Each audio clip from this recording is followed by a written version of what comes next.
2023లో PRC వేయాలి. అది ఉద్యోగుల గొంతెమ్మ కోరిక కాదు.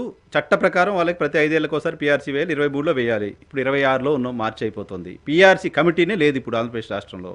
ఉద్యోగులకు ఏ ప్రభుత్వమైనా, గత వైసీపీ ప్రభుత్వంలో అయినా ఇమీడియట్గా వాళ్ళు 23లోనే కంప్లీట్ చేసి మీకు ఇచ్చి ఉండాలి. ఇవ్వాల 24లో ప్రభుత్వం వచ్చింది, వీళ్ళు ఇవ్వాల, అసలు కమిషన్ చైర్మన్నే ఎంపీ చేయాల. దీనికి సమాజం వైపు నుంచి మద్దతు ఎందుకు ఉండకుండా ఉంటుంది? మీ న్యాయమైన కోరిక కదా.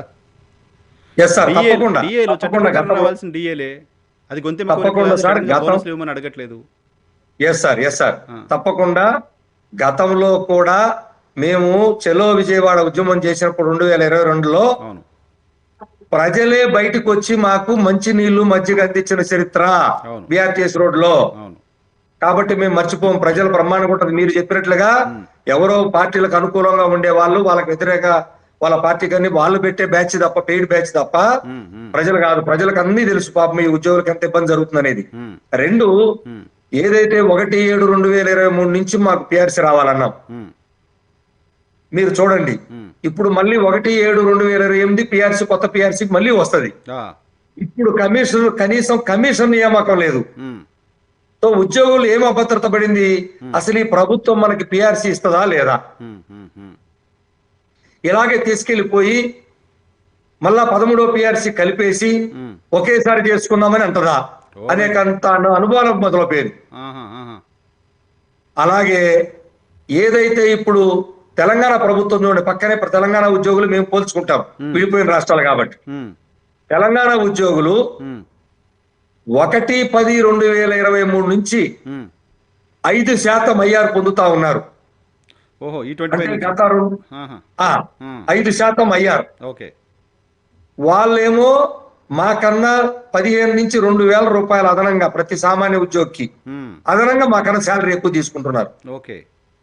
ఇక్కడ మాత్రం ఆంధ్రప్రదేశ్ లో ఈ రోజు కూడా ఐఆర్ ₹1 ఇచ్చింది లేదు, అసలు చర్చించిన మాట కూడా లేదు. ఒకవైపు ఏమో పిఆర్సీ కాల పరిమితి టైం దాటిపోతుంది, దాన్ని తీసుకెళ్లి ఎక్కడ కలుపుతారో తెలియదు, ఐఆర్ మా ఊసే లేదు.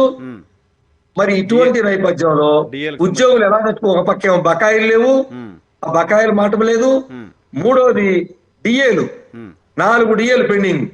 ఒక్క డిఏ మాత్రమే ఈ ప్రభుత్వం వచ్చినాక ఇచ్చింది. ఇది ఎలా తట్టుకుంటారు? పోలీసులు 24 hours డ్యూటీ చూసే పోలీసులు సరెండర్ లీవ్లు పాపం సంవత్సరానికి 3 సార్లు ఇస్తారు వాళ్ళకి. వాళ్ళకి వేరే ఆధారం ఏమి ఉండదు. ఎప్పుడు డ్యూటీ ఎన్ని రోజులు ఎక్కడ పోయి చేస్తారో తెలియదు. అటువంటి వాళ్ళకి ఒక సరెండర్ లీవ్ 2 సార్లు ఇచ్చారంటే ఎంత దారుణం చూడండి, ఆలోచించండి. ప్రభుత్వ ఉద్యోగుల సరెండర్ లీవులు 7,000 కోట్లకు చేరింది. ఇప్పుడు 7,000 కోట్లు ప్రభుత్వ ఉద్యోగుల సరెండర్ లీవులు 4 సంవత్సరాలుగా దిక్కుముక్కు లేదు.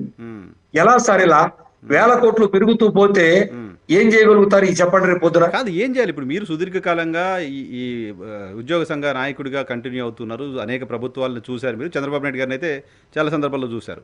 సరే, గత ప్రభుత్వంలో అన్యాయం జరిగింది. కొత్త ప్రభుత్వం, కూటమి ప్రభుత్వం అందరూ హామీ ఇచ్చారు, గ్యారంటీగా చేస్తామనుకున్నారు. ఆయన సీనియరు, చేస్తారని మీరు నమ్మారు.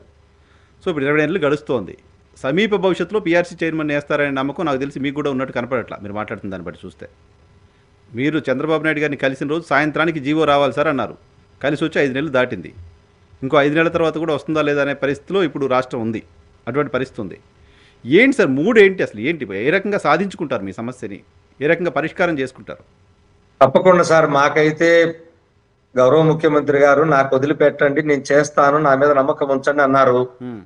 గతంలో కూడా అంటే టు బి ఫ్రాంక్ చెప్పాలంటే 43%, 38% నుంచి 43% తీసుకొని ఒక జీతభత్యాలు హైక్ వచ్చిందంటే వారి హయాంలోనే. అవును, తెలంగాణ 42 ఇస్తే ఆయన 43 ఇచ్చినట్టున్నారు అప్పుడు కదా. ఫిట్మెంట్ 43 ఇచ్చారు.